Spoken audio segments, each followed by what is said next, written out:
할렐루야. 자, 오늘은 베드로 전서, 베드로 후서 성경 강해를 하도록 하겠습니다. 예수님이 돌아가시고 나서 그 뒤에 살았던 사도들은 참으로 많은 고난과 희생과 또 순교의 그 피 위에서 역사를 펼쳐왔습니다. 그리고 그들이 그때 그렇게 기다렸던 그 희망과 소망의 그 때는 결국은 이 시대에 우리가 또 혜택을 보게 되었죠. 그 소망을 누리고 있는 우리는 정말 가장 행복한 시대를 살고 있는 그런 상황입니다. 선미에 온 것이 산을 옮기는 표적과 같다, 그렇게 이야기하셨고, 휴거가 된 것은 지구 덩어리를 옮기는 표적의 역사라고 또 이야기했습니다. 오늘 베드로 전후서 강해를 통해서 초대교회 사도들이 또 신자들이 어떻게 복음을 폈고 또 어떻게 이 시대, 우리가 지금 누리고 있는 이 시대를 소망하고 갈망하며 또 역사의 길을, 고난을 이기면서 봤는지 한번 살펴보겠습니다. 자, 신약 성경은 그 구성을 보면 사복음서가 먼저 있죠. 그리고 뒤에는 바로 역사서에 해당되는 사도행전이 있고요. 그리고 나머지는 또 바울 서신이 13개가 있죠. 신약 27권 중에 13편이 바울 서신입니다. 그 다음에는 이제 히브리서, 야고보서, 베드로 전서, 후서, 그리고 요한 1서, 2서, 3서, 유다서, 이런 성경은 일반 서신 또는 공동 서신이라고 합니다. 그래서 바울 서신과 또 구분해서 일반 서신 또는 공동 서신이라고 하죠. 그 다음에 이제 계시록, 이제 묵시문학, 계시록, 이렇게 해서 총 27권으로 구성되어 있습니다. 여기서 이제 그 베드로 전서, 베드로 후서도 일반 서신, 공동 서신에 해당되는 그 분류가 되는데요. 공동 서신이라 하면 회람 서신이라고도 하는데, 이제 어떤 특정한 수신자가 정해져 있는 것이 아니고 특정한 수신자나 특정한 교회가 그 대상이 아니라 일반적인 내용들, 누구에게나 전하는 그런 말씀, 누구라도 들어야 되는 그런 말씀, 이것이 바로 일반 서신, 공동 서신이다, 이렇게 이야기할 수 있겠습니다. 자, 그래서 이제 그 베드로 사도가 쓴 그 내용, 베드로 전서, 후서, 바울의 그 어떤 성경에 비해서 베드로가 전한 것은 굉장히 적게 나타나 있죠. 그래서 오늘은 이 베드로 전서 후서에 아주 그 특징적인 그런 부분들이 있는 것을 다시 또 이 시간을 통해서 알게 될 것 같습니다. 자, 베드로 전서, 베드로 후서는 베드로의 첫 번째 편지, 베드로의 두 번째 편지, 이렇게 그 내용을 알 수 있는데요. 저자는 물론 베드로죠. 근데 이제 이 베드로가 직접 자기가 펜을 들어 쓴 것이 아니라 실루아노, 신라라고 그러죠. 신라라는 사람이 베드로가 구술한 것, 그러니까 베드로가 말로 이렇게 막 읊조리면 그것을 받아서 신라가 자기 표현을 담아서 쓴 것이 바로 이 베드로 전서 후서다, 이렇게 생각하면 되겠습니다. 근데 신라라는 사람은 사실은 이제 뭐 우리가 좀 라인, 누구 줄 뭐 이렇게 하면 좀 그렇지만, 뭐 흔히 우리식으로 이야기하면 바울 라인이었죠. 왜냐하면 바울과 신라가 항상 그 선교 여행에 단짝이 되어서 다니게 되잖아요. 1차 선교 여행 때 이제 바나바와 바울이 갔다가 2차 선교 여행 때 그 마가로 인해서 갈등이 생기고, 그로 인해서 바울과 신라, 그리고 바나바와 마가, 이렇게 이제 따로 선교 여행을 하게 되면서 등장한 것이 신라, 바울과 신라. 이 신라, 이 사람은 사실은 이제 바울 라인이다 할 수 있습니다. 선교 여행을 같이 다녔던 동역자였죠. 이제 그런데 보니까 이 시대에 정말 라인을 따지지 않고 또 이 베드로와 함께 또 동역을 하면서 또 베드로의 그 대필자가 되어서 이 위대한 성경을 또 남기게 되는 것을 볼 수 있습니다. 바울과 함께 하다가도 또 베드로를 돕기도 하고, 이런 모습. 또 다른 예를 보면 또 이런 예가 있죠. 베드로가 내 아들이라고까지 칭했던 마가가 있죠. 이 마가는 또한 한때는 바울한테 조금 이렇게 미움을 사서 선교 여행에서도 배제되기도 했고 그랬지만, 바울의 그 말년에는 정말 내가 사랑하고 아끼는 자, 내가 죽기 전에 꼭 보았으면 하는, 면해왔으면 하는 그런 대상으로 마가를 지목을 하죠. 그래서 이와 같이 이 마가도 베드로에게는 아들 같은 존재였으면서도 또 바울에게는 정말 절친한 그런 또 믿음의 동력자였습니다. 이런 모습이 정말 또 아름다운 모습이죠. 그래서 주를 중심으로 누구 라인 없이 같이 동력하는 모습. 아마 베드로와 바울도 참 애매한 관계였을 거예요. 그리고 예수님의 동생이었던 또 상황도 야고보도 마찬가지였고요. 뭐 이런 상황 가운데서 많은 사람들이 편을 가르고 또 편을 줄을 서고 막 그렇게 했지만은 정말 그런 거와 상관없이 오직 주를 중심으로 하나가 되어서 행했던 그런 모습을 이 베드로 전후서를 신라가 대필했다 하는 것은 굉장히 또 의미 있는 정말 사랑과 화평과 하나됨이 정말 이 초대교회의 또 큰 힘이었다는 것을 볼 수가 있습니다.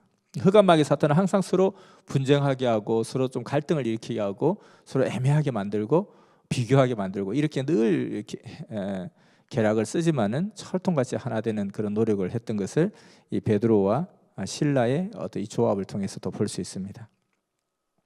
자, 이 수신자 누구가 수신자였느냐 하고 보니까 소아시아 여러 지역에 두루 흩어져 있는 교회와 성도들에게 보낸 편지였습니다. 그래서 이 베드로 전서에 보면 어떻게 표현하고 있냐면 본도, 갈라디아, 갑바도기아, 아시아와 비두니아에 흩어진 나그네들에게 편지를 보낸다 이렇게 표현되어 있습니다. 한번 지도를 한번 볼까요? 본도, 갈라디아, 갑바도기아, 아시아와 비두니아 어디가 있는가 보니까 저기 보면 예루살렘에서 안디옥으로 올라가서 지금 저게 갈라디아, 본도, 비두니아, 갑바도기아 이렇게 있죠. 여기가 소아시아 지역입니다. 소아시아 지역이니까 오늘로 치면 이제 터키에 해당되죠.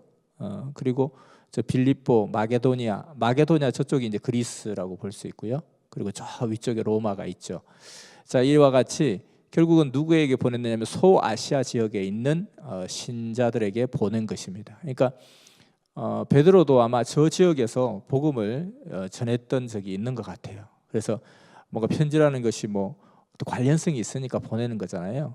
소아시아 지역은 바울이 또 선교 역사를 폈지만 베드로도 저곳에서 선교 역사를 폈다는 것을 짐작할 수 있습니다. 바울은 저 멀리 로마에 가기까지 그 모든 과정이 성경에 잘 기록되어 있고 역사에 기록이 되어 있는데 베드로도 로마에서 복음을 전하고 마지막 로마에서 바울처럼 순교를 하게 되죠. 그런데 베드로가 어떤 복음 사역을 폈는지는 사실은 고넬료를 전도하는 그때까지만 기록이 되어 있고 그 이후로는 어떻게 소아시아에 가게 되었는지 어떻게 로마까지 가게 되었는지 그 과정이 기록이 되어 있지 않습니다. 그래서 우리 역사의 기록이 너무너무 중요하다 이걸 알 수 있을 것 같고요. 아무튼 저기에 보면 소아시아의 지역에 있는 신자들에게 보낸 것이다. 저 지도를 통해서 볼 수가 있습니다. 자, 그래서 이 베드로전서를 기록한 목적이 뭐냐? 이 소아시아 기독교인들에게 보내는 격려의 편지였습니다. 고난과 어려움을 겪는 기독교인들에게 격려와 소망을 전하는 소망의 편지였습니다. 왜 그렇게 격려와 소망이 필요했느냐, 어떤 고난이 있었느냐 하면은 이 초대교회 때 핍박의 시대가 있었죠.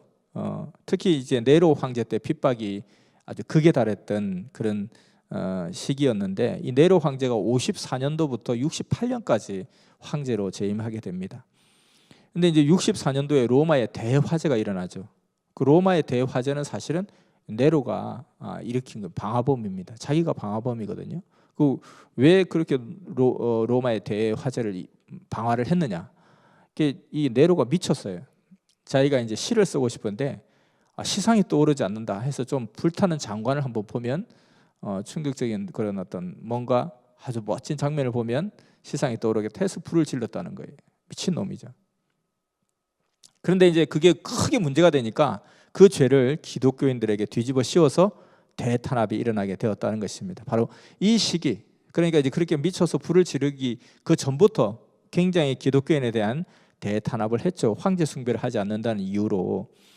이게 이제 기독교 정신은 오직 하나님 외에는 경배하지 않는다는 건데 인간 황제를 숭배하라 하니까 거절을 했고요. 또 그것이 또 제국주의에 반하는 것이다 해서 이제 핍박을 하게 됩니다. 기독교 대박해가 일어나던 그 시점에서 엄청난 고난과 박해를 받는 소아시아에 있는 우리 기독교인들에게 이 메시지를 고난과 어려움을 겪는 기독교인들에게 격려와 소망을 전하는 편지를 보낸 것이 이 베드로 전서의 목적입니다. 기록 장소는 로마에서 기록한 걸로 그렇게 나와 있고요. 자, 이제 지도 안 봐도 됩니다. 자기가 바벨론에 있다고 거기에서 표시를 하는데 이것은 하나의 또 상징적인 의미라고 볼 수 있습니다. 왜냐하면은 그 바벨론에 베드로가 간 적도 없고요. 또 로마에서 마가가 함께 있었던 것이 기록된 것으로 볼 때에 로마에서 저술된 것으로 그렇게 볼 수가 있습니다.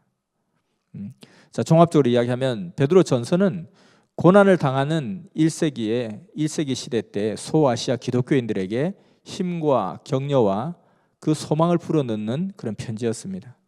많이 나오는 단어가 이제 4가지가 있는데 고난, 소망, 영광, 즐거움, 이렇게 이제 4가지 단어가 있습니다. 그래서 고난 속에서도 절대 소망을 잃지 말고 영광을 돌리며 즐거워하라는 것이죠. 우리도 이와 같이 지금 이렇게 좋을 때 정말 온전한 더 큰 영광을 돌려야 되겠습니다. 그 고난 중에도 너희는 소망을 잃지 말라. 그 엄청난 그 박해라는 것은 뭐 상상할 수 없는 그런 고통의 시간들이었고 공포의 시간들이었죠. 그런데 그 속에서 너희들이 정말 고난 중에 있다 할지라도 소망을 잃지 말라. 너희가 주를 믿는다 할지라도 고난을 받을 수가 있다 하면서 왜 우리에게 이렇게 고난이 있는지에 대해서 많은 사람들이 의문을 가질 수 있는 그런 상황이었습니다. 그래서 왜 우리가 이렇게 고난이 있지? 우리가 뭘 잘못했는데 주를 열심히 믿었는데 왜 우리에게 이런 고난이 있나? 이 고난은 왜 그치지 않나? 이런 상황 속에서 너희가 믿지만 고난을 당할 수도 있다 하고 그 고난 당하는 것에 대해서 이해를 시킵니다. 너희가 주를 믿어도 고난을 당할 수가 있다. 그렇지만 하나님의 뜻을 위해서 당하는 고난은 헛되지 않다.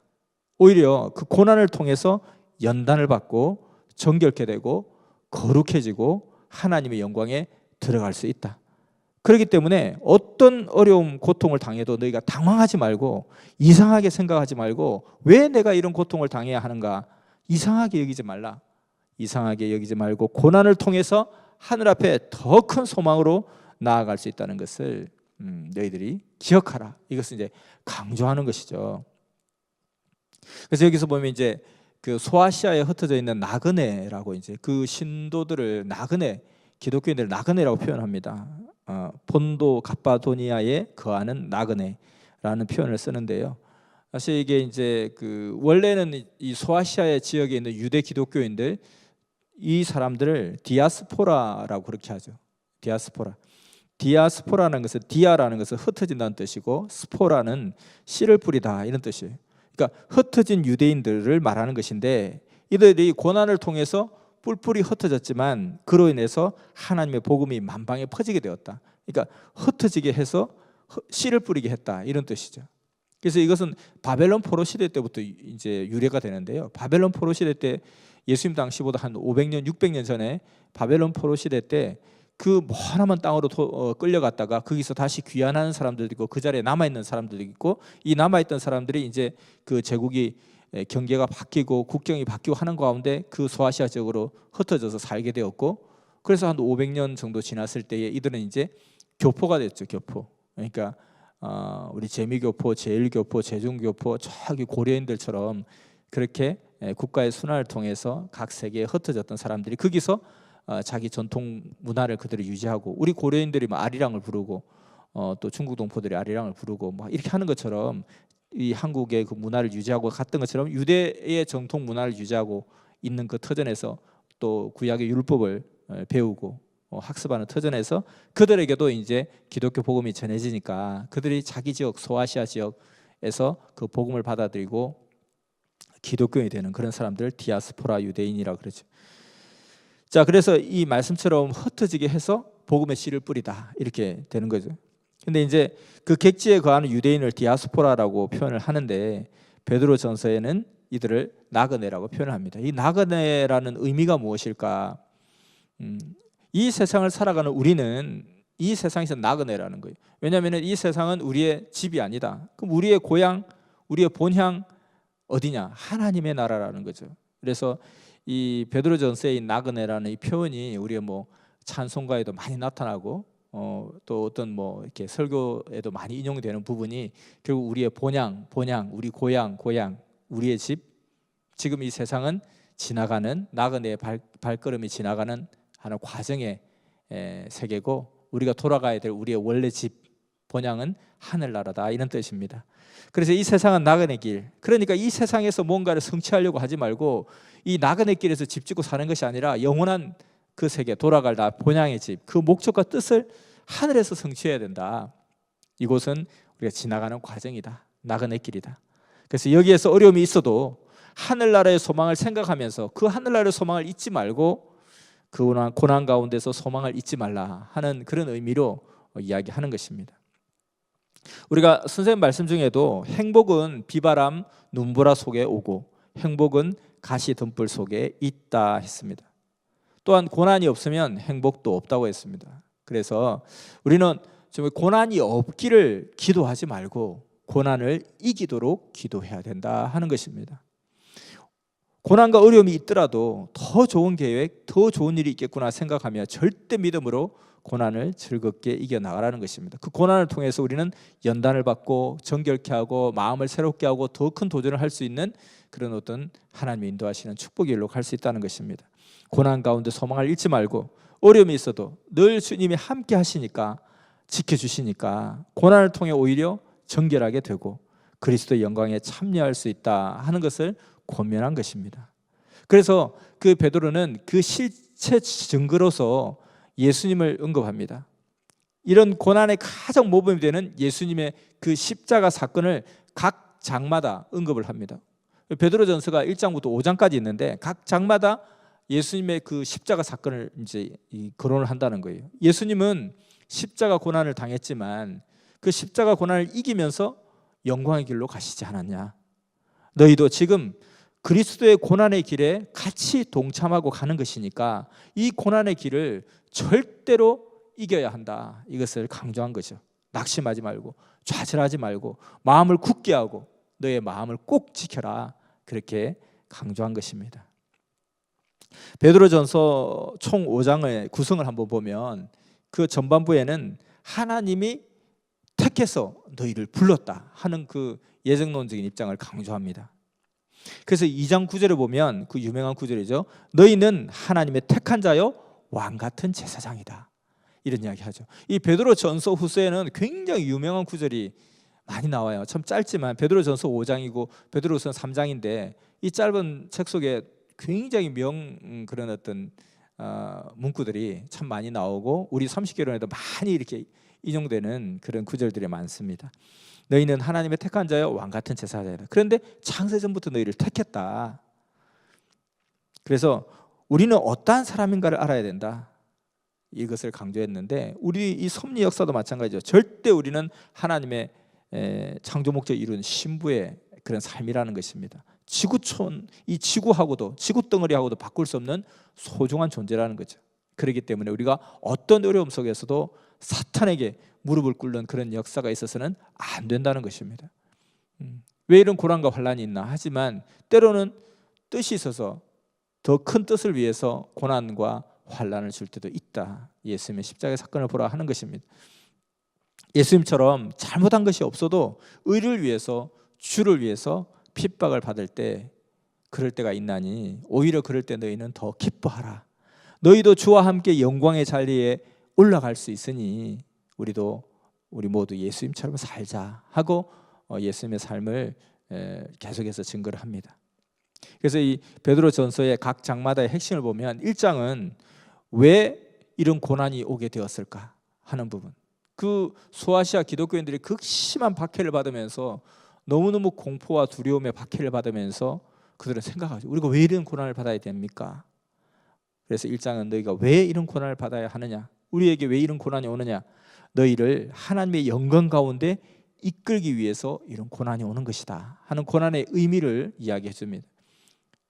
2장에는 너희에게 이러한 상황에서 본을 보이신 분이 있지 않느냐, 그래서 예수님의 십자가 노정을 보면서 우리도 이러한 것을 잘 겪어 나가야 되고 주와 함께 그 영광의 자리에 우리도 같이 가야 된다 하는 것을 이야기하고요.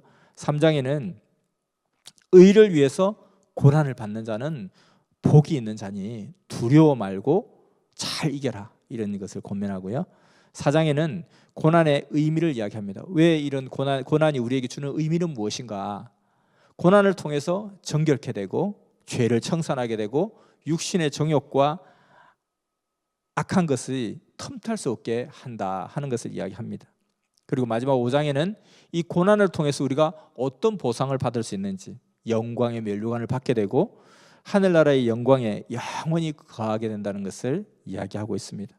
그 영원한 영광을 위해서 잠깐의 고통, 이 나그네의 하루길, 이 잠깐의 고통을 이겨라. 우리의 본향은 이곳이 아니라 영원한 하나님의 나라니까 이곳에서 성취하지 못한다고 해서 너무 슬퍼하지 말고 두려워하지 말고 우리가 승부를 볼 곳은 바로 우리의 본향 하늘나라다라는 것을 강조합니다. 그 1세기 때 이 로마로부터 받는 기독교인의 박해, 그 고난, 아주 끔찍한 그런 일이었죠. 그 기독교 역사, 초대교회 역사 속에서 3대 박해, 뭐 우리나라도 기독교가 들어올 때 뭐 4대 박해가 있었잖아요. 근데 3대 박해가 있었는데 네로 황제 때, 그리고 도미티안 황제 때, 그리고 트라이안 황제 때 이렇게 3대 핍박이 있었는데 그 외에도 계속해서 엄청난 핍박을 이제 받게 됩니다. 그러다가 313년도에 이제 콘스탄티누스 대제가 밀라노 칙령을 통해서 기독교를 공인하게 되죠. 그래서 이 기독교 공인은 뭐냐면 이제 믿어도 좋다라는 거잖아요. 그리고 392년도에 이제 국교화가 되고 이제 안 믿으면 다 주고 안 믿으면 이제 처벌할 거야, 이게 국교화고요. 그래서 사실은 이제 로마 시대 때가 400년이라고 하지만 실제로 박해가 진행됐던 것은 한 300년 정도 남짓되죠. 그 밀라노 칙령 공인되는 그때까지는 핍박을 했었죠. 그 공인된 이후로는 이제 뭐 또 여전히 어려움은 있었겠지만 그러나 그렇게 막 대대적인 박해나 핍박은 있을 수 없죠. 이제 인정을 받았으니까요. 자, 그래서 300년 정도 엄청난 핍박을 받았는데 그 와중에 믿음을 저버리지 않고 살았던 그 선지 선열들의 그 모습, 그에 비하면 뭐 우리 섭리길 가는 우리는 너무너무 거저먹기고 감사한 일이죠, 사실은. 그래서 좀 힘들고 어려움이 있다 해서 삐죽빼죽하지 말고 정말 또 뭐 의심하고 또 믿음도 약해서 그냥 막 왔다 갔다 하고 흔들리고 그런 것은 있어서는 안 된다는 것입니다. 그래서 예수님 이후로 300년의 그 로마 박해 때 얼마나 많은 고통 속에서도 그 믿음을 저버리지 않고 가자고 했던 그 베드로의 그 어떤 권면의 편지를 한 번씩 보면 참 우리가 그 시대의 신앙의 선조들에 대해서 참 미안한 마음도 들고 감사한 마음도 들고 우리도 정말 정신 차리고 정말 잘 해야 되겠다 이런 생각이 절로 들게 됩니다. 자, 베드로전서에도 앞서 말했듯이 유명한 구절이 많다고 그랬는데요. 베드로전서 1장 20절에 창세전부터 우리를 예비하사 예정하사 예정론의 그런 구절이 있고요. 2장 4절에는 예수님을 보배로운 산돌이다 이렇게 표현도 하고 있죠. 3장 18절에는 육체로는 죽임을 당하시고 영으로는 살리심을 받았으니 옥에 있는 영들에게 복음을 전한다 하는 그런 내용들이 또 나타나고 있습니다. 4장 6절에는 죽은 자들에게도 복음이 전해진다. 그래서 영으로는 하나님처럼 살게 하려 함이다 하는 내용들이 나타나 있습니다. 그리고 5장 8절에는 사탄론에 많이 나오는 구절이죠. 우는 사자와 같이 두루두루 돌아다니며 삼킬 자를 찾는다. 그러니까 흑암마귀 사탄들이 이와 같이 우는 사자와 같이 두루두루 돌아다니며 삼킬 자를 찾는다. 그래서 너희는 항상 깨어서 온전함에 이르라 이런 이야기를 합니다. 자, 이렇게 베드로전서가 끝나게 되고요. 베드로 후서는 뭐 보통 이제 베드로가 AD 68년경에 죽었다 또는 뭐 66년, 64년 여러 설이 있는데 이렇게 볼 때 한 68년에 죽었다는 것을 이제 정설로 보고 죽기 직전에 이제 기록했던 글이다 이렇게 볼 수 있습니다. 그래서 베드로 전서가 이제 네로 황제의 박해가 64년부터 시작되고 그 이전부터 계속 박해는 있었죠.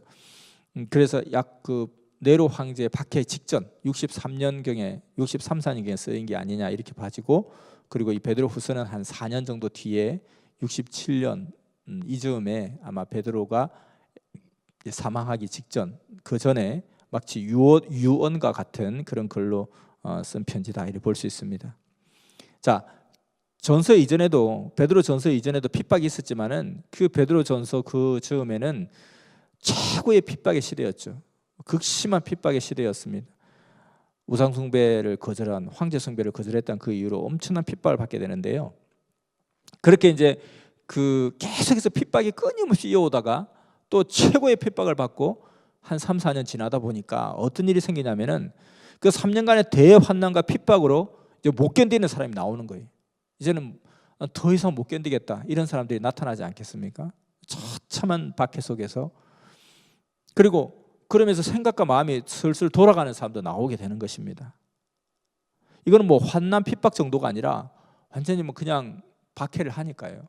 그래서 그냥 예수 믿는다는 그 이유만으로 그냥 이렇게 1살짜리 2살짜리 내 금쪽 같은 내 새끼가 내 눈앞에서 굶주린 사자한테 뜯겨서 다 온몸이 다 뜯겨서 먹혀가는 모습을 보면 산채로 내 아이가 내 눈앞에서 굶주린 사자한테 먹혀가는 거예요. 그걸 내가 내 눈앞에서 보는 거예요. 그걸 얼마나 그 처참한 일이겠습니까? 그러니까 참 대단하죠, 사실은. 이렇게 초대교회 신자들 너무너무 대단한 것 같아요. 뭐 우리는 뭐 선생님 나는 뭐 기도도 안 해주시고 나는 뭐 전화도 안 해주시고 나는 뭐도 어떻고 저떻고 뭐 해드린 것도 없고 이렇게 하는데, 이 초대교회 이 신자들이 예수님의 얼굴을 본 적이 있습니까? 뭐 복음을 제대로 들은 적이 있어요? 그냥 그 제자들을 항상 보는 것도 아니잖아요. 저 옛날 시대 2000년 전 시대에 그냥 들려오는 어떤 그 메시지로 그냥 예수님을 믿고 하나님 믿고 가는데, 그랬다는 이유로 정말 처참하게 그런 고통을 당할 때 그 믿음을 지킨다는 건 도대체 무슨 사상과 정신과 마인드가 그를 그렇게 강하게 만들었을까? 이거 정말 이거는 표적이고 기적이고, 이거는 상상할 수 없는 하나님의 권능의 능력이 아니고서는 어떻게 이런 어떤 견딤을 유지할 수 있었을까 하는 생각이 들죠. 또 그리고 어떻게 그런 강한 사상이 들어갔을까?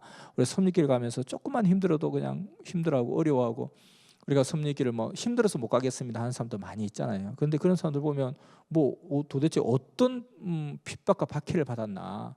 뭐 없잖아요, 사실은. 뭐 국가에 끌려가서 막 그냥 죽도록 맞아가지고 고문 당하는 것도 아니고, 참 대단하죠, 사실은. 그래서 나도 이와 같이 이렇게 절대적인 믿음을 가질 수 있구나라는 생각을 하게 되는 거죠.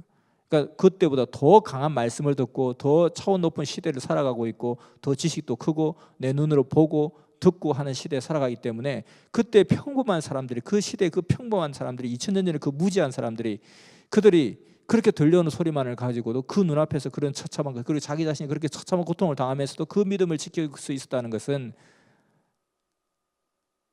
그들 가운데 하나님이 역사하셨던 것이고, 그들과 내가 비교할 때 내가 별로 부족함이 없는데 나는 왜 이렇게 힘이 없고 나약하고 연약할까?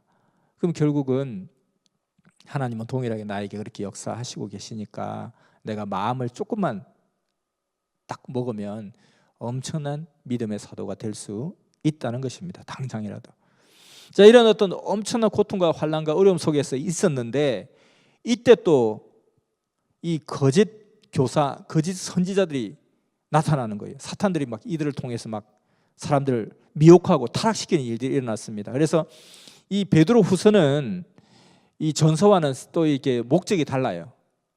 전서는 굉장히 그 어떤 환난과 핍박과 어려움 속에 있는 그들에게 희망과 용기와 격려를 주는 그런 편지라면, 이 후서는 뭐냐면 그런 박해가 끊임없이 계속되는 가정 가운데 사람들이 이리 넘어지고 저리 넘어지고, 또 그냥 여기에 대해서 왜 주님은 오시지 않느냐, 오셔서 왜 우리를 구원해 주지 않느냐, 이런 상황 가운데 이 거짓 교사, 거짓 선지자들이 흑암의 사조를 받고 들어와서 사람들을 미혹시키고 타락시키는 그런 내적 어려움, 사상적 어려움, 이것에 대해서 경계하고 권면하는 내용이 베드로후서의 핵심 내용입니다.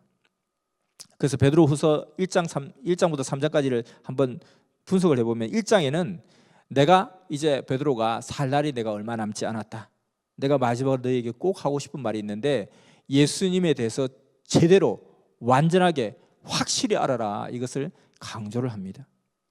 이것이 베드로 후서의 핵심입니다. 예수님과 하나님의 역사에 대해서 제대로 알아야 된다. 모르니까 거짓 교사로 인해서 너희들이 헷갈려하고 믿음을 저버리지 않느냐 하는 것입니다. 그래서 제대로 알아야 됨에 대해서 강조를 하고, 특히나 예수님의 재림에 대해서 제대로 알아야 된다. 그래서 재림에 대한 부분을 굉장히 강조합니다. 자, 1세기 때 고통과 고난과 어려움 속에 있던 그 성도들에게 예수님이 재림하셔서 그들에게 축복과 영광을 주실 것이라는 그 믿음이 굉장히 강하게 있었죠. 그래서 악인을 심판하고 믿는 자를 하늘나라로 데려간다는데, 이 핍박이 커지면 커질수록 그 재림에 대한 소망이 더 간절했겠죠. 주여 어서 오시옵소서, 주여 오늘 오시옵소서. 이제 내일이면 우리가 죽나이다. 오늘 오시옵소서. 내 불쌍한 내 금쪽 같은 내 새끼, 이 아이가 내일이면 이제 굶주린 사자에 뜯겨 죽습니다. 오늘 이 밤에 오시옵소서. 곧 오신다고 했지 않았습니까? 곧 오신다고 하셨지 않습니까? 오늘 오시옵소서. 그 재림에 대한 소망이 간절할 수밖에 없었죠. 그리고 그 시대 성도들은 모두가 주가 곧 오실 것이라고 확실히 믿고 있었습니다. 사도 바울조차도요, 땅 끝까지 복음을 내가 전하고 오면 그리스도가 오실 것이다, 그런 생각을 한 거예요. 그래서 이 전도여행 끝나고 나면 항상 예루살렘에 갔어요. 예루살렘 뭐 보고하기 위해서 간 것도 있지만은 예수님 오시면 예루살렘 오시지 않겠냐 하는 그런 기대를 가지고 또 간 겁니다. 내가 이렇게 땅 끝까지 복음이 전해지면 주가 오신다고 했으니까 내가 이 땅 끝까지 가서 복음을 전하고 왔으니 주가 오시지 않았을까 하는 마음이 있었죠.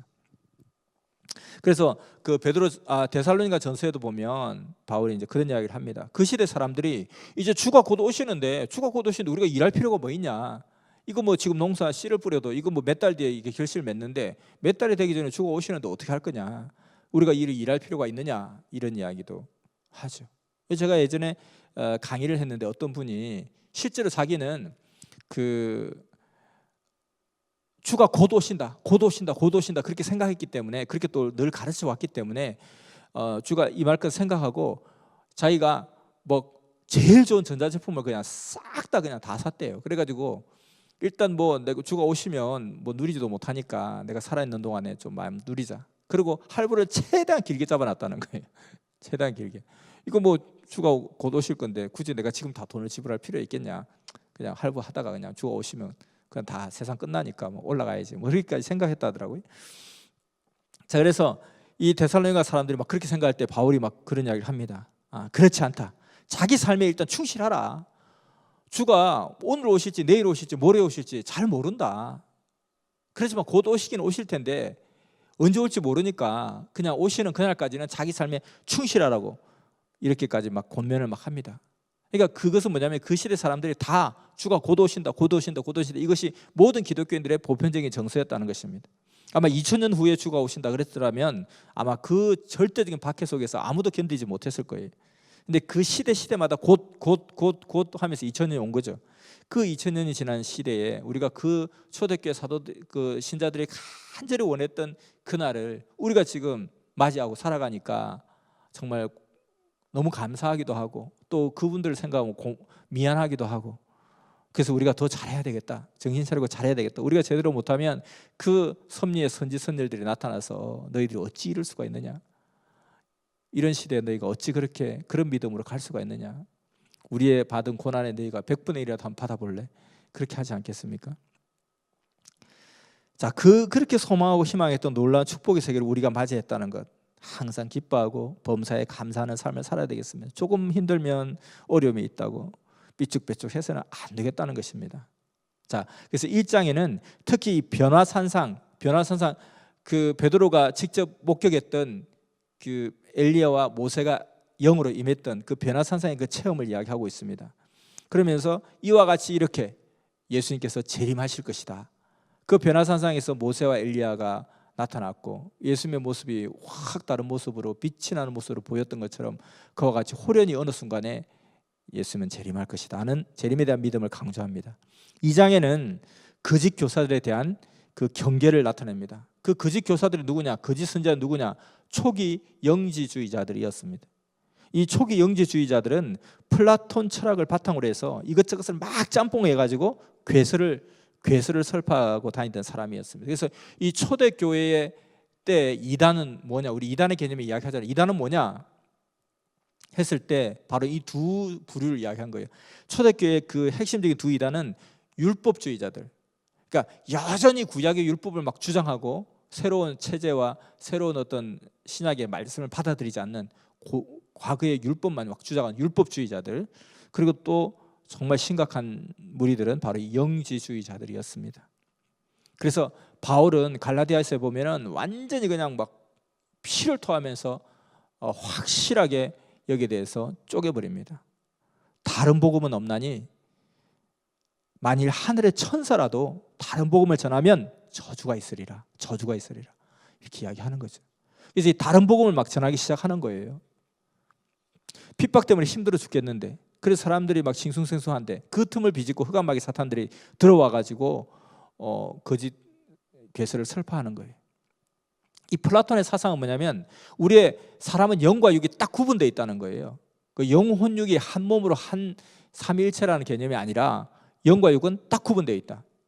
그래서 영은 굉장히 순수하고 깨끗한 존재고 육은 그 자체가 더럽고 추악하고 타락된 존재라는 거예요. 그래서 육은 아무렇게나 살아도 된다는 거예요. 왜냐하면 어차피 육은 구원받을 수 없기 때문에. 그래서 육은 어차피 뭐 이미 다 베린 몸이기 때문에, 그리고 육의 본성과 속성이 그러기 때문에 그 육은 육대로 그냥 살아도 괜찮다. 육 신경 쓰지 말라는 거예요. 그래서 육은 음란한 짓을 하고 악한 짓을 해도 된다라는 거죠. 어차피 구원 못 받으니까, 뭐 어차피 베린 몸이니까 우리는 영만 구원받으면 된다. 영만. 그래서 그 영지주의자들은 생활이 굉장히 문란합니다. 거룩한 행실을 하지 않고 아주 악하게 산다는 거예요. 그러면서 예수님도 신령한 분 아니냐. 그러니까 영지주의자들이 어떤 뭐 그냥 예수님을 부인하는 자들이 아니에요. 그냥 예수님을 믿는 자들이에요. 예수님을 믿는 그 신자들 속에서 나타난 새로운 어떤 하나의 부류라는, 그래서 이단이죠. 만약에 뭐 믿지 않는 자면 이단이 아니라 뭐 이교도겠지, 이교. 그래서 이 예수님도 신령한 분 아니냐. 그러니까 예수님이 육체를 입고 왔다? 예수님께서 그 악한 그 타락하고 들어온 육체를 입고 왔다? 그 말도 안 돼. 그러니까 예수님의 육체 되심을 부인하는 거예요. 예수님이 육체를 쓰고 올 리가 없다. 그래서 예수님이 영으로 오신 분이다 이거죠. 그래서 그 이단의 개념에 요한 1서에 보면 이단의 정의를 이야기할 때 그리스도가 육체로 오심을 부인하는 자가 누구냐? 그가 이단이다 이렇게 이야기하잖아요. 그 영지주의자들을 이야기하는 거예요. 그러니까 그 예수님의 예수님이 그 나사렛 예수님 그 실체에 대해서 부정해 버리는 거예요. 그러니까 그 보이는 그 예수는 메시아가 아니라는 거죠. 예수님의 영이 임해서 역사하셨다는. 그러면 지금 우리가 그때 당시에 기독교인들은 어떤 걸 생각했어요? 예수님이 육으로 승천하셔서 육으로 재림하신다고, 나사렛 예수님이 재림한다고 믿고 있잖아요. 결국은 뭐냐면은 그 육으로 존재했던 그 예수님은 실체가 아니고 가짜고, 그것은 메시아가 아니기 때문에 즉 십자가도 부인하게 되고 예수님의 재림도 부인하게 되는 거죠. 그러니까 예수님을 믿는 신자인데 결국은 가만히 듣고 들어가다 보면 사실은 예수님을 부인하는 꼴이 되어버린다는 것입니다. 그러니까 무슨 재림이 있단 말이냐. 그냥 먹고 즐기면서 살면 된다. 그리고 아니 저기 로마 저렇게 핍박하면 그냥 안 믿는다 그래. 안 믿는다 그러면 되지 뭐. 영으로만, 속으로만, 마음으로만 믿으면 돼. 행실, 육신은 어차피 악한 거니까 마음대로 해. 여기에 믿는 자들이 반론을 하죠. 예수님이 재림하셔서 심판한다고 했지 않았냐? 그러니까 이제 그 영지주의자들은 아니 지금 너희들의 그 어떤 심리 상태와 어떤 몸과 마음을 생각해봐. 너희들이 더 힘들지 않아? 우린 자유롭게 산다. 왜 그렇게 육적인 것에 매여서 힘들게 그렇게 고통스럽게 사냐? 좀 자유롭게 살아. 힘들지 않아? 힘들지? 고통스럽지? 그럼 예수님 아직 니네들이 기다리는 예수님 오시냐? 곧 오신다 하는데 아니지 않냐? 그래서 이 부분에 대해서 베드로후서 3장 17절에 구세지 못한 자들이 억지로 성경을 풀다가 스스로 멸망에 이른다라고 이야기를 하는 거예요. 잘못 해석해서 멸망에 이른다는 것, 이 영지주의자들을 보고 이야기한 겁니다. 억지로 무식하게 자기 욕심에 맞게끔 막 풀어버리는 거예요. 이단 사이비들의 그 특징이 뭐냐면 하나님의 뜻에 맞게 푸는 것이 아니라 자기에게, 자기 욕심에 맞게 그렇게 풀어버립니다. 우리도 자기에게 맞게 막 풀어버리는 경향은 있지 않습니까? 절대 믿음이 필요한데 주를 위해서 목숨을 걸겠다고 하면서도 막상 주가 너 이거 할래? 이거 해? 라고 하면 그것이 나의 기대와 나의 바람과 부합하지 않을 때는 순종을 안 해요. 그리고 그냥 난 순종 안 할 거예요 라고 말하기 뭐 하니까 잘 몰라서 그렇게 말씀하신 거 아닐까? 아니면 뭐 내가 미워서 그렇게 말씀하는 거 아닐까? 내가 좀 조건을 세우지 못해서 그렇게 말씀하는 거 아닐까? 그러면서 결국은 주의 말씀에 인도하는 대로 가지 않아요. 그러면 믿을 이유가 뭐가 있어요? 믿는 보람이 뭐가 있어요? 주 뜻대로 살기 위해서 믿는 건데. 그래서 목숨 바쳐 사랑한다 하고 목숨 바쳐 순종한다고 하면서도 이와 같이 흑암마귀 사탄의 그 묘한 쾌락에 미혹되어 가지고 자기 생각대로 길을 인도하지 않을 때는 그냥 거부하게 되는 거죠. 그래서 이게 미혹되는 거죠. 그래서 주가 하라는 대로, 주의 뜻대로 살겠습니다 하면서도 자기 뜻을 다 가지고 있고, 자기 뜻대로 주가 인도하지 않으면 뭔가 잘못되었다고 부인하게 되고 부정하게 되고 그렇게 되죠. 그래서 오직 주 뜻대로 절대 믿음, 주는 틀림이 없다, 하나님은 실수하지 않는다, 그 하나님은 나를 사랑하신다, 나를 사랑하시기로 나를 위해 좋은 길로 인도하시는 하나님은 능력의 하나님이시고, 그 하나님은 능력의 하나님이시기에 나보다 똑똑하고 나보다 더 앞날을 잘 내다보시고, 그렇게 그 하나님은 실수하지 아니하시니 그가 나로 인하여 이 길로 가라 하면 나는 그 길을 정말 가기를 원하지 않았지만, 내가 원하지 않은 이유는 그 길이 힘든 길이고 고난의 길이고 안 좋은 길이라고 나는 생각하는데, 하나님이 이 안 좋은 길로 가라 하신 이유는 내 생각이 잘못되었고 이 길은 안 좋은 길이 아니라 정말 좋은 길이구나. 왜냐하면 하나님 나를 사랑하시니까. 그래서 하나님 너 죽어 해도 죽는 거예요. 죽는 것이 나한테 더 좋은가 보다. 그리고 가는 거죠. 그게 죽으면 죽으리라 하는 신앙의 고백이고 절대 믿음이었습니다. 그래서 다니엘의 세 친구 사드락과 메삭과 아벳느고를 이야기했지만은, 너가 왜 황제 숭배를 하지 않느냐, 내가 불문불에 집어 쳐넣겠다 하니까 쳐넣으시죠. 쳐넣으세요. 그걸 쳐넣게 하나님 가만 내버려 두겠습니까? 그럼 또 뭐 하나님이 그냥 그 불에 쳐넣게 내버려 둔다 칩시다. 그럼 들어가면 하나님 그 불 속에서 나를 갖다가 온전하게 살려낼 그런 능력이 없겠습니까? 그 정도 능력도 없을 것 같아요. 근데 또 설사 하나님이 그 불 속에서 내가 다 죽을 때 다 죽도록 내버려 둔다 할지라도, 나를 구원해 주지 않는다 할지라도, 나를 구출해 주지 않는다 할지라도, 그리 아니하실지라도 내가 왕 앞에 순종하겠습니까? 내가 하나님을 저버리고 왕 앞에 절을 하겠습니까? 어림없는 소리 하지 마십시오. 이것이 다니엘의 세 친구의 믿음이었습니다. 근데 불에 던지는데 불에 들어갔어요. 들어갔는데 이제 이게 웬일인가 했는데 아니나 다를까 하나님께서 그 옷 가운데서 천사를 보내서 그들을 깨끗하게 보존해 주시고 그 집어넣었던 자들을 오히려 불에 태워 타게 하십니다. 이것이 믿음이죠. 끝까지 가는 믿음. 그냥 가다 직전에 싹 그냥 불안해서 발을 틀어버리면 안 된다는 거예요. 끝까지. 그리고 끝까지 갈 때도 계속 의심하면서 겨우겨우 떠밀려 가지 말고 끝까지 깔끔하게 깨끗하게 가자는 거죠. 그게 절대 믿음 아닙니까? 그런 절대 믿음이 있을 때 표적의 역사가 일어난다는 거죠. 그래서 우리 믿음도 절대 믿음, 주와 함께하는 믿음이 되어야 된다는 것입니다. 그래서 그 시대 영지주의자들이 그 힘들고 어려운 상황 속에서 그들이 자기식으로 해석을 하고 자기 좋을 대로 살 길을 찾아가면서, 육은 어차피 타락되고 무익하니까 아무데나 살고 우리의 마음만 깨끗하면 되지 뭐, 마음만 그냥 하나님 믿으면 되지 뭐, 이렇게 주장했습니다. 이 영지주의자들의 거짓 가르침에 대해서 하나하나 조목조목 비판을 하면서 너희들이 절대로 이것에 속지 말라. 환란이 있다고 해서, 어려움이 있다고 해서 여기에 넘어가면 안 된다. 그래서 이 베드로후서의 핵심적인 단어가 거룩함입니다. 거룩함을 지켜라. 세상이 악하더라도 너희는 그러면 안 된다. 거룩함을 지켜라. 자, 이제 마지막 3장에는 어떤 이야기가 나오냐면은, 자, 3장에는 보세요. 곧 오리라는 예수님의 재림은 일어나지 않습니다. 예수님 곧 오신다 했는데 그렇게 간절히 기다렸는데 예수님의 재림은 임하지 않고 핍박은 더 거세지고, 그 핍박이 거세진 그 많은 시간 속에 나는 몸은 지쳐가고 이제 점점 용기도 잃어가고 한 사람씩 믿음을 저버린 사람들이 생겨나고, 그 와중에 나타나서 왜 그렇게 힘들게 사니? 그게 니네들 잘못 생각해서 그래. 영지주의자들의 그 미혹하는 모습을 보면서 일면 마음이 흔들리기도 하고, 재림은 이루어지지 않는다. 너희들 기다린 재림은 이루어지지 않는다. 그냥 현실에 편승해서 살아라 하는 그 미혹에 넘어가 신앙을 저버리는 사람들이 생기고 의심하는 자들이 생기자 베드로는 강력하게 이것이 틀렸다고 이야기하는 것입니다. 핍박도 힘들어 죽겠는데 거짓 선지자들이 미혹까지 나를 마음을 갈팡질팡하게 만들 때 결국은 베드로가 여기에 대해서 정확하게 재림에 대해서 이야기를 합니다.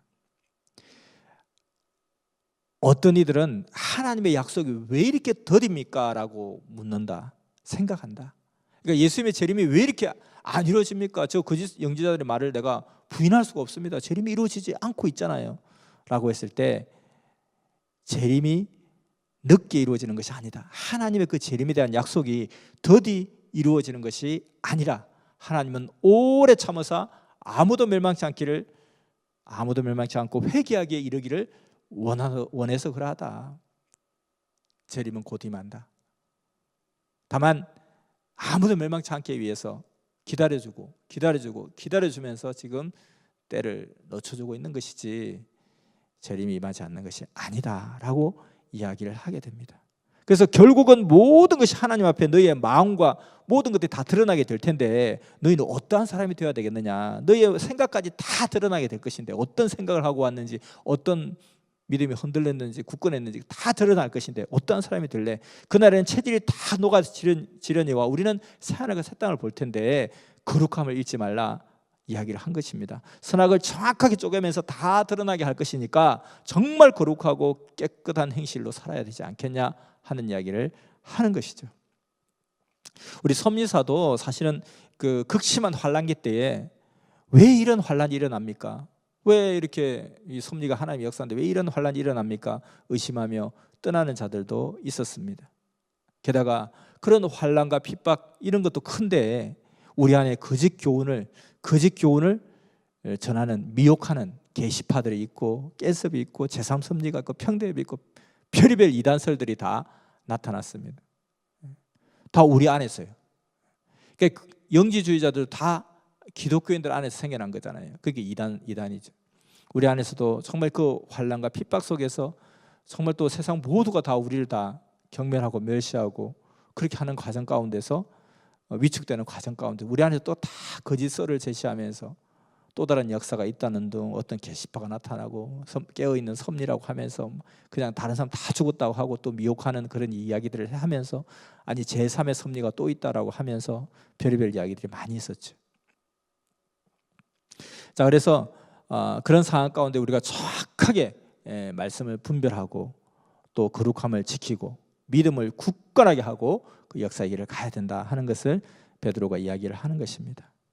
자, 그래서 베드로후서 3장 8절에서 13절 이 예정론에도 나오는 중요한 성구고 또 불의 개념에서도 중요하게 다루는 구절이죠. 자, 베드로후서를 정리하면 베드로 전서가 로마 제국의 대대적 박해를 염두에 두고 위로와 권면을 한 희망과 용기를 주는 고난과 환난 속에서도 힘을 내라고 하는 권면하는 그런 목적이었다면 베드로후서는 재림이 지연됨으로 인해서 교회 내부에 준동하는 그런 거짓 교사와 거짓 교훈을 비판하고 어떻게 대처해야 될 것인지 거기에 대해서 교훈하는 서신입니다. 그래서 전서 후서 다 핵심적으로 거룩함을 잃지 말라 이것을 이야기하죠. 그래서 베드로후서에서는 재림이 더딘 이유에 대해서 설명을 정확하게 해줍니다. 재림이 더딘 이유, 더딘 것이 아니라 아무도 멸망치 않게 할 기회를 주기 위해서 기다려주는 것이다 이야기했고요. 그리고 재림을 준비하는 자의 바른 삶이 어떤 삶이냐, 절대적인 믿음으로 미혹되지 말고 거짓 교훈에 미혹되지 말고 절대 믿음을 가지고 환난과 어려움 속에서 굳건하게 거룩함을 잊지 말고 살아라 이거죠. 거짓 교사들과 그 이단들은 종말을 고할 것이다 하는 것을 경계하고요. 재림의 소망과 확신에 대해서 가르치면서 끝까지 믿음 가운데 인내하며 신앙의 승리를 이루도록 추구하는 이 서신이 베드로후서였습니다. 자, 이 베드로 사도는 정말 그 마지막에 이르기까지 핍박받는 교인들을 정말 저들이 넘어지지 않을까 애타는 마음으로 힘내자, 용기를 내자, 힘내자 그렇게 권면을 했고 그래도 끊임없이 핍박은 이어지고 박해가 이어지는 상황 가운데서 이제 거짓 교사들까지 준동하는 그 모습 속에서 이제 베드로는 자기가 죽을 날이 얼마 남지 않은 것을 생각하고 이제 내가 죽을 날이 얼마 남지 않았는데 너희들은 정말 이게 웬일이냐, 이 고난과 환난과 핍박을 너희가 잘 이기고 버티고 잘 가고 있는데 이 거짓 교사들이 나타나서 사람들을 미혹해하고 사람들의 영혼을 도적질하는 이런 상황 가운데 너희가 잘 분별해야 된다. 절대로 말씀에 굳건히 서고 잘 분별해야 된다. 이제 나는 내 인생의 길을 다 갔지만 남은 너희들은 정말 자기의 사명을 다 감당하며 온전한 믿음을 굳건히 지켜라 하는 것을 베드로 후서를 통해서 또 마지막 유언과 같이 그렇게 남기고 삶을 마감하게 됩니다. 자, 우리 섭리길을 가면서도 우리도 이와 같이 섭리길을 가는 과정 가운데 많은 도전이 있습니다. 우리를 넘어지게 하고 미혹해 하고 속이는 많은 도전들이 있죠. 그 속에서 정말 끝까지 믿음을 지키고 우리의 살아있는 우리 인생 동안, 이 나그네 길 인생 동안 우리의 승부처는 이 땅에서의 승부처가 아닌데 우리의 영원한 하나님 나라, 그 영원한 세계에 이르기까지 휴거의 그 축복을 받았는데 이것을 더 완성하기 이르기까지 끊임없이 우리의 갈 길을 부지런히 주님과 함께 주의 말씀 따라 절대적인 믿음으로 절대 실천하며 표적의 역사를 일으키며 가는 우리가 되어지면 좋겠습니다. 자, 오늘 베드로전서, 베드로후서 강의를 이것으로 마치겠습니다.